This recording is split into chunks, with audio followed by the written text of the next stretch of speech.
how did you find writing it? Like, how was the process? How was? Oh, it was this was a real joy to write actually. It was, yeah, it was fun, and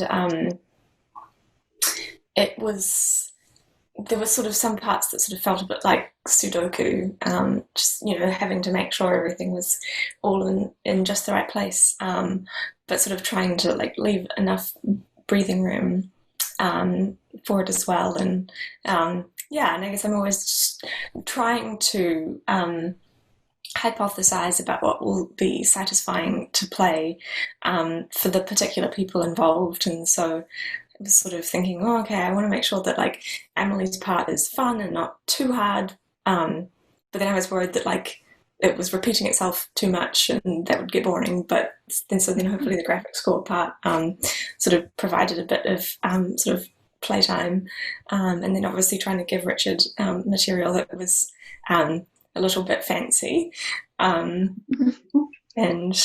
yeah, so I'm glad to hear that maybe some of those things are fairly well judged. Definitely.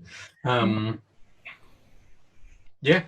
So we didn't really know where to start with the graphic store stuff. I do improvise, sort of happy to do that, but wasn't sure basically what you had in mind, and also I guess the practicalities of not being in the same room and trying to do it over the internet Yeah.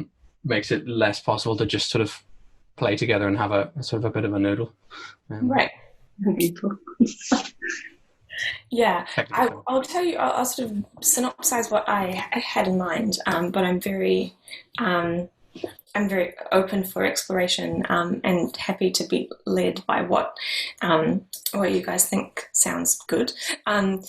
Because there's that funny little quote about the stone and the droplets, that the stone is worn down not by strength but by constant falling.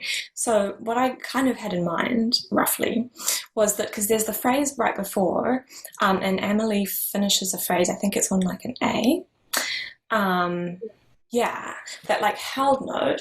So what I sort of had in mind is that Emily would like keep holding that note over from the phrase before, for starters, and so what Emily plays kind of represents the stone, and then what Richard plays represents the drops, because what Richard plays is going to accumulate in layers as the piece goes on, and that graphic score episode is returned to time after time.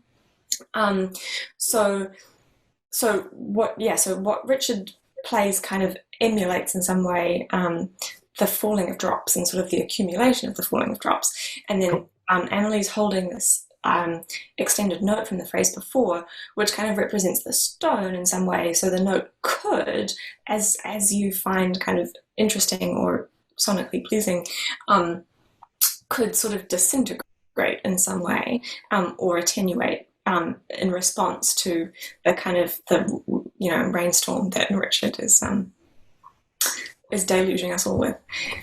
Insert joke about trumpets and blowing spit everywhere. British weather and all the rest.